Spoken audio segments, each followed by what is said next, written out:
Kamusta? Ako si Teacher Roby. Andam na ba mo sa tong bag-o na storya? Molingkod og mag-andam, oras ng istorya. Ang mata og dalunggan, atong ablihan. Oras na mag-istorya, istorya, istorya. Oras na mag-istorya, andam ko maminaw. Oras na mag-istorya, istorya, istorya. Oras na mag-istorya, andam ko maminaw. Ako'y istorya. Si Digong Dilaw. Istorya ni Virgilio S. Almario ug gidibuho ni Nelson Cabrega. Mga bata, ubani ko ninyo aron mahibaw-an nato ang storya ni Digong Dilaw. Gusto kaayo ni Digo ang yellow na color. Inig mo eskwela, yellow tanan iyang gisuot og mga gamit. Sa pagkaon, yellow rapod iyang kaunon. Gusto niya saging, mangga, kasoy, ug uban pa nga mga yellow na gulay ug prutas.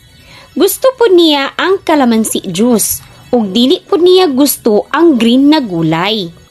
Sagdiin na lang, ingon sa papa ni Digo.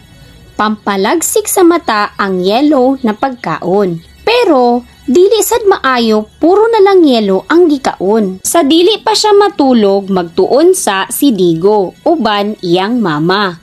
Gitabangan siya og basa sa iyang mama. Yellow ang tabon sa iyang libro, iyang kwarto, dingding, portahan og lamisita. Usa ka adlaw nakamata si Digo kay lain iyang ginhawa. Ug nakurat siya kay yellow ang color sa iyang kamot ug tiil. Yellow iyang buhok, piluka ug nawong. Naghila ko gawa si Digo. Mama, Papa! Nakurat iyang ginikanan pagkakita nila kay Digo. Nigakus siya sa iyang mama ug papa ug kalit ni yellow iyang ginikanan. Nakahunong og hilak si Digo og nagkatawa pagkayelo sa iyang ginikanan og nangatawa silang tanan. Nagdagana si Digo og ipanghawiran niya ang mga kurtina, dingding, lamisa, bangko. Pila ka minuto nilabay, niyelo ilang tibuok balay. Nigawa si Digo sa ilang balay og ipanghawiran ang mga tanom ug bulak. Apod siya'y iring nakita og iya kining gihawiran.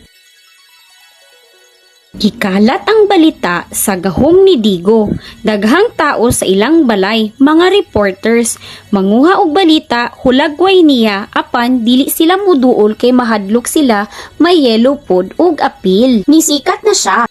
Apan pagskwela ni Digo, nanagan yang mga amigo, nahadlok pod og mahimong yellow. Uol si Digo kay wala na siya'y kadula. Kada adlaw naalang siya sulod sa iyang kwarto. Naguol pod ang iyang ginikanan ug tan-aw niya. Sa kadugayon, gisumhan na siya sa yellow kay maura kining color sa iyang palibot. Ngaw man di ayog isa lang ka color. Og kalit kamata si Digo. Dam ko ra di ay. Sugod ron, gusto pod nako ang lahi na mga color. Ningaw man di ay og puro yelo ang kalibutan.